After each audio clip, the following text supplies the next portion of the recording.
సంక్రాంతికి ఇద్దరు అగ్ర హీరోలు నువ్వా నేనా అన్నట్టుగా తలబడబోతున్నారు.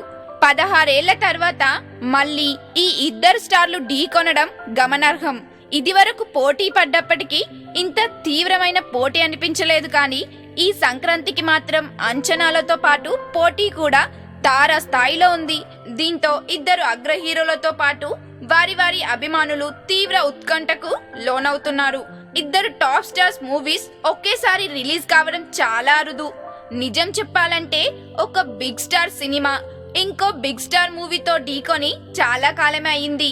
Tollywood top stars Balakrishna, Chiranjeevi సినిమాలు ఒకేసారి విడుదలై విపరీతమైన క్రేజ్ క్రియేట్ చేసిన ఇన్సిడెంట్స్ గతంలో చాలానే ఉన్నాయి.